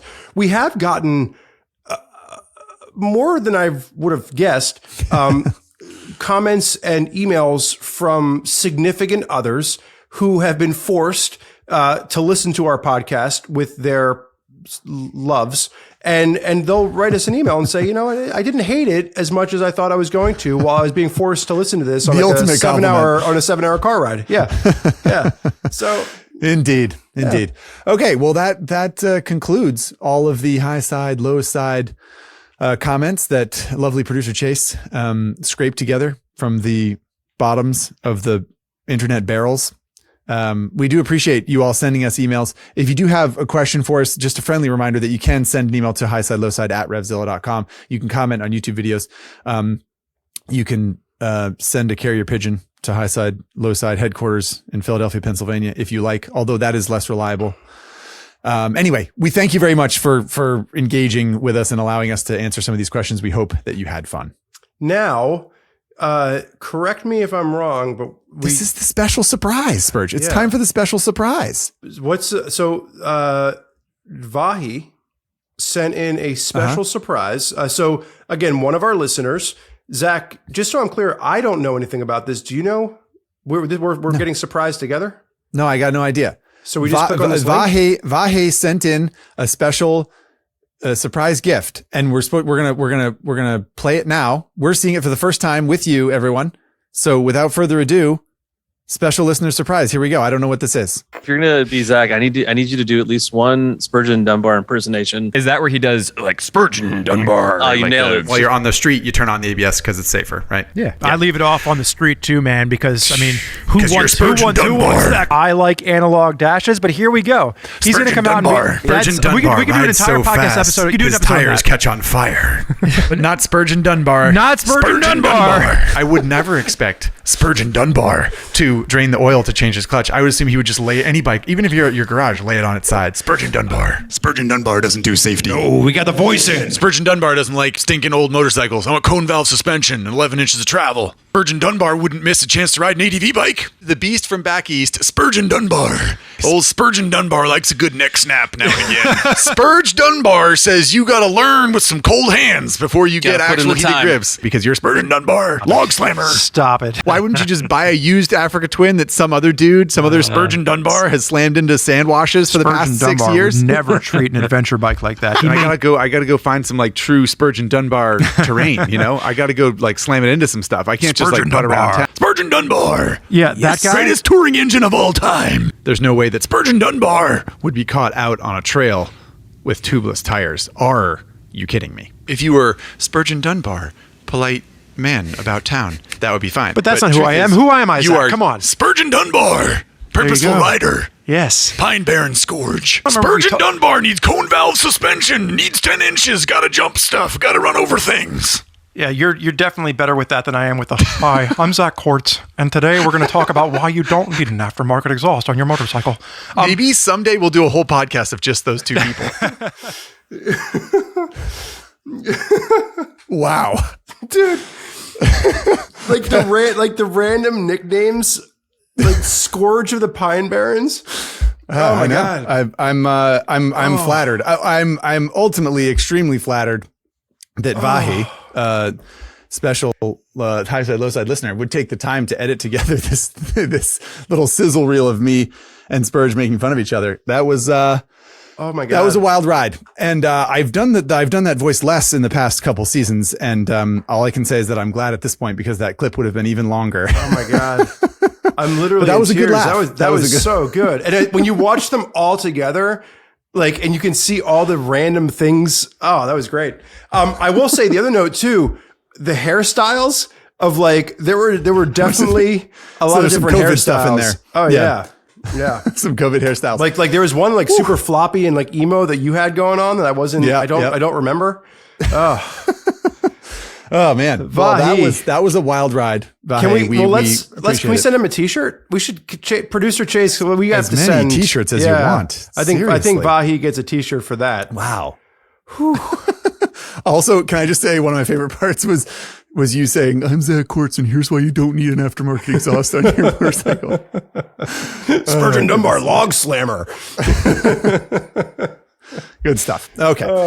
Well, that was a lot of fun. Thank you, Vahe, and thank you, Producer Chase. Producer Chase is telling us on the side here, Vahe, that you definitely get a t-shirt. Said So you send your mailing absolutely address get a t-shirt, Vahi. to highsidelowside@RevZilla.com.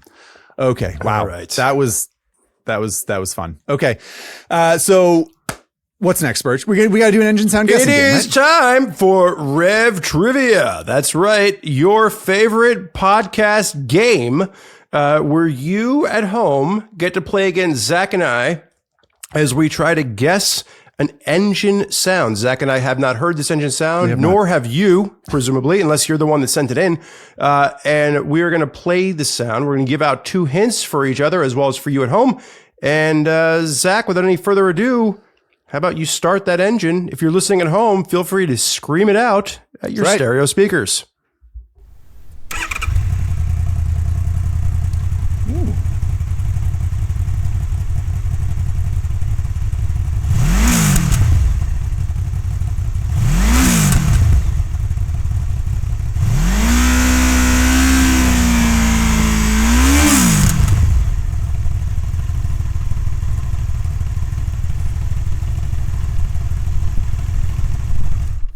Wow.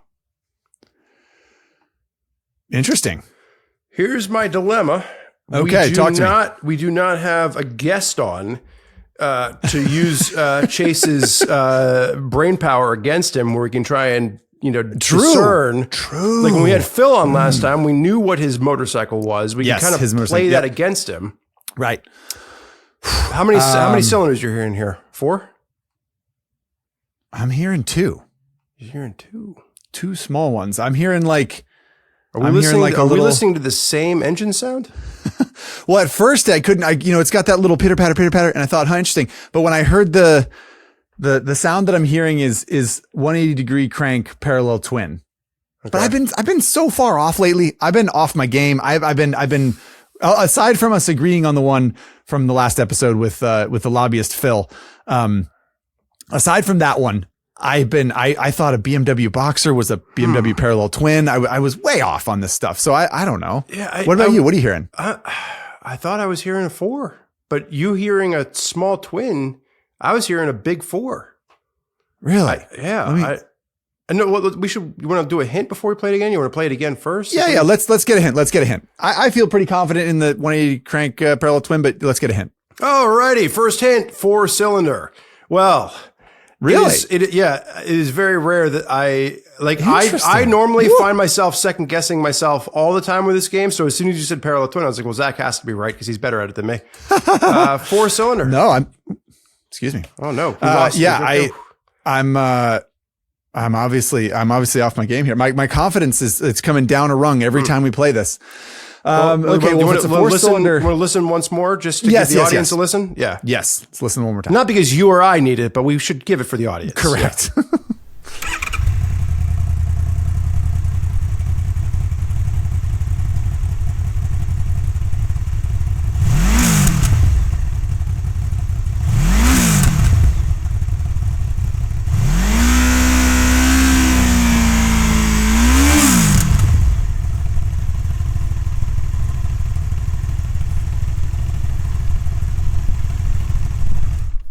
Yeah. All right.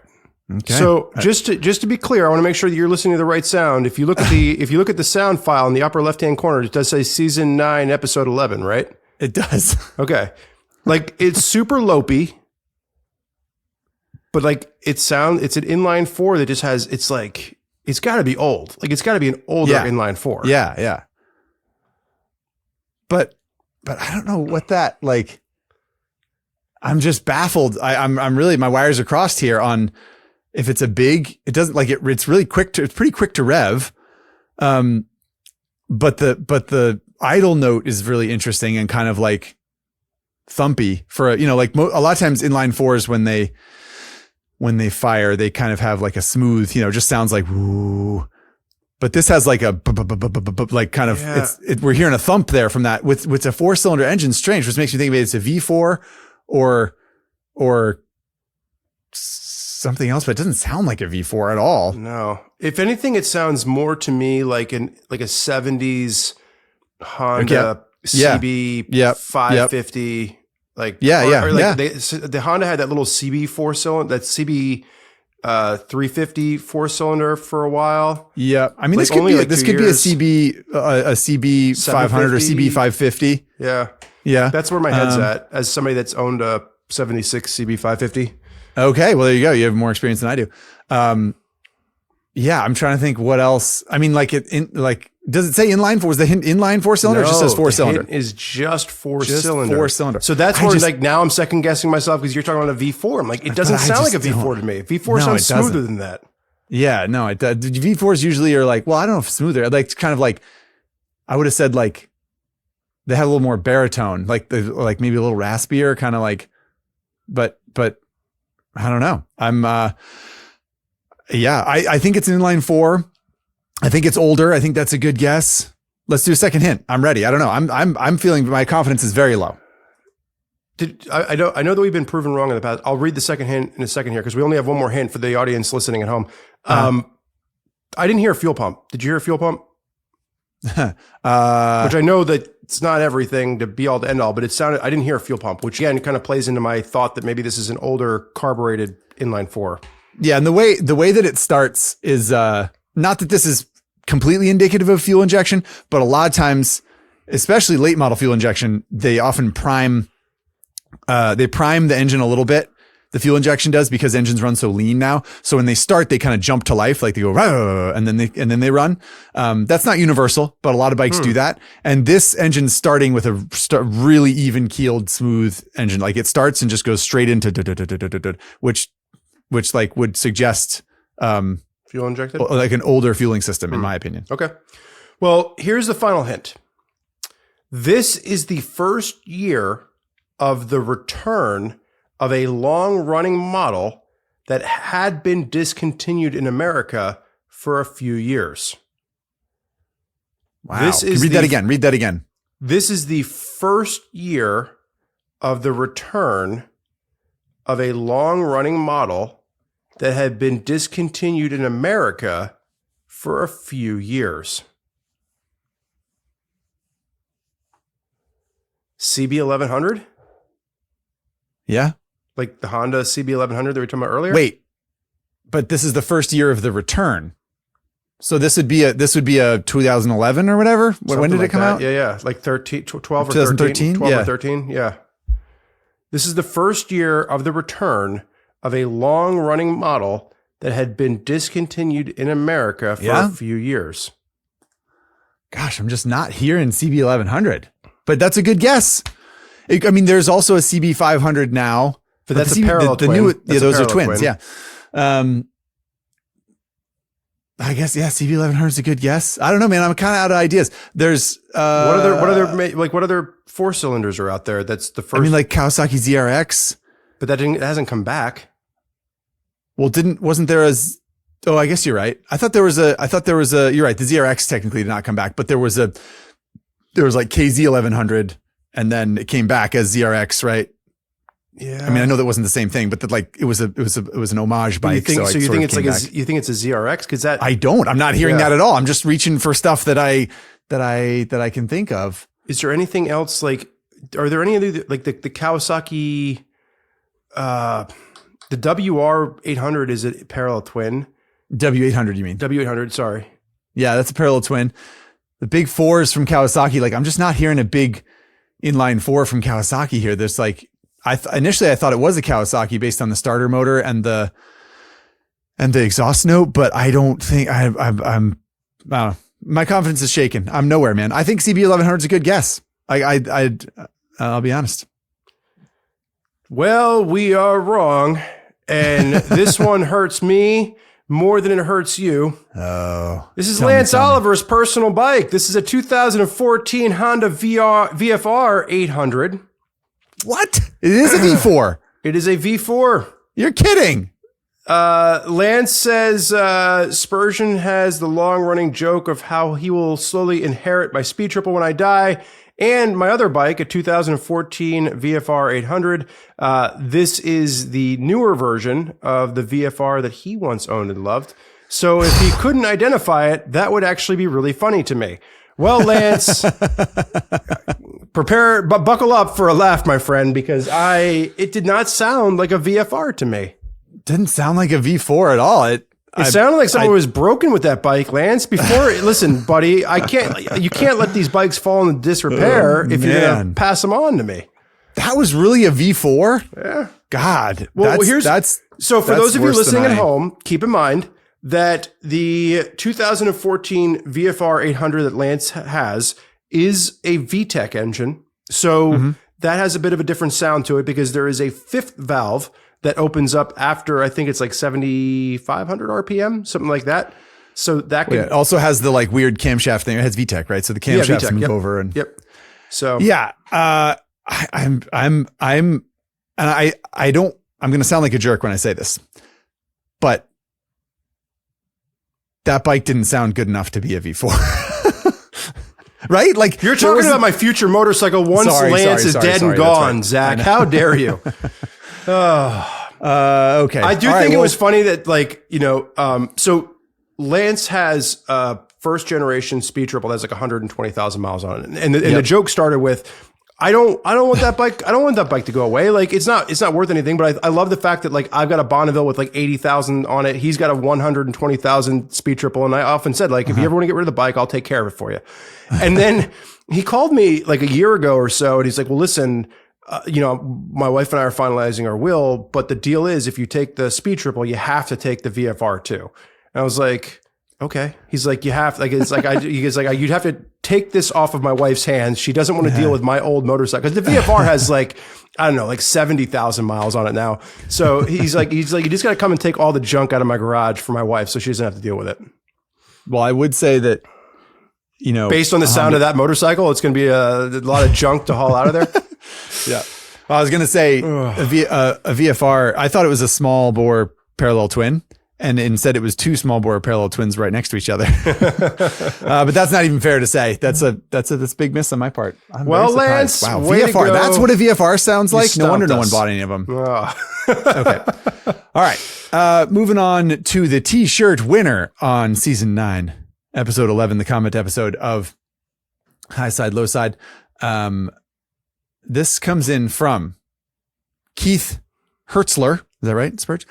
Keith Hertzler says, I'm not sure who's in charge of picking the review winners, but I'm putting my chips on producer Chase. The other guys do a fine job, but it's clear that producer Chase is in charge of writing the script word for word, production, and editing. A true one-man show. I want to be like producer Chase when I grow up. Well, this is a very, very timely comment to leave because producer Chase keeps us guessing with the engine sound guessing game. Always has us on our heels.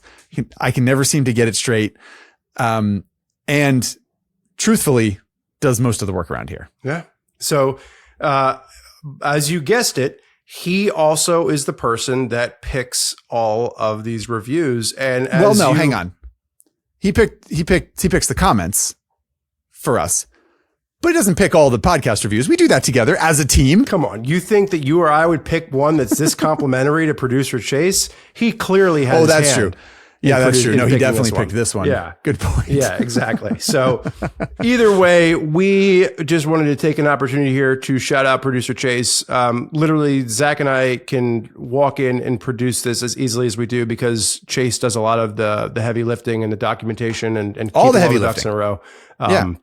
So again, we like this one because it does give a shout out to producer Chase working tirelessly behind the scenes. Other shout outs there, Matt, who is our main editor for the podcast, and Bernie, who pretty much acts as our executive producer / editor / he only comes in when there's a really big problem, but that's because his brain is so big. Normally we don't bother him. He spent about 8 seasons editing the Highside Lowside podcast, and finally he was like, I can't do this anymore, and he gave it to Matt. But Matt and Bernie are also our behind the scenes aficionados that we could not do this without. True enough. So great call out, Keith Hertzler, in saying that producer Chase does all the hard work here and deserves most of the credit. That is true, much as it pains us to admit it. And I can't believe that ChatGPT didn't bring that up, to be honest. It's supposed to be next level intelligence, and there was just missed producer Chase completely. Ridiculous. Anyway, is if you want to reach out, send us an email to highside@RevZilla.com. Give us your address, your shirt size, and we will get you a shirt mailed out. Also, this is the time to remind you that if you're watching on YouTube, leave a comment below. Spotify is really the next platform to watch. If you are watching this or listening on Spotify, you can leave comments on Spotify now. We are paying attention there. Please leave us an Apple review. That is still the best place to leave us a review. And just go ahead and share the podcast with a friend. If you have some riding buddies that you enjoy riding a motorcycle with, perhaps they too would enjoy a motorcycle podcast recommendation from you. And we would appreciate it because the more people listening to Highside Lowside means we get to keep doing this for many seasons to come. Speaking of which, Zachary, we've come to the end of episode 11, season 9. We've only got one episode left in this season. That's true. As we're rounding things out with some of the comments that we read today, that we saw today, what are you left with? I didn't know you were such an a-hole when it came to loud pipes, Spurgeon. I'm going back to question number 1. You really just think you're just going to fire up your bike and ride it? You don't think anybody cares? You don't think anybody cares? I can't believe it. You are taking this out of context. Oh, that is not what he said. He is concerned. He is being introspective. That speaks to Spurgeon Dunbar. Dunbar. Well, introspection doesn't keep the neighbor's baby asleep when Vulcan. This isn't the Spurgeon Dunbar of yore. No. This is Spurgeon Dunbar. It's a new Spurgeon Dunbar. Father. Yeah. Community leader. Son. Right. Yes. Sure. Okay. Fair enough. All right. Well, so that's my takeaway is that I keep on misreading. My kid was in the newspaper with Santa Claus because, we're taking, that's how we're spending our weekends now, Oh my God. Okay. Well, what's your takeaway at the end of this episode here, Spurge, after reading and seeing all of the feedback from our lovely listeners and viewers? I am continually impressed with the amount of intelligent and thoughtful comments that we get. And I know that sometimes, people will see a comments episode and they'll think, it's just like a rehashing. We're going to skip It's a clip that one. show. Yeah. Who cares? But this is actually one of my favorite episodes to produce I agree. every season because we get to go through, we get to look at all the different emails and comments that have come in. We get to pick our favorites. And oftentimes it spurs discussions that Zach and I wouldn't have thought about on our own. We spend a lot of time going back and forth with each other and with producer Chase and thinking like, what topics do we want to do? And what do we do next? And who should we have on as a guest? And so many times we leave a comments episode with special comments pulled aside so that we can make them into full episodes. So I just want to take a second and say, favorite episode of the season so far. This is easily in my top 3 because it's so much fun to interact with such an intelligent and thoughtful audience base. I'd have to agree. Great questions, great comments. We so appreciate everyone out there watching, listening, and enjoying this podcast and all of its digressions. So, from Dave Lang, I'm Jason Rieger. Thanks, everybody, for hanging out. We'll see you next time.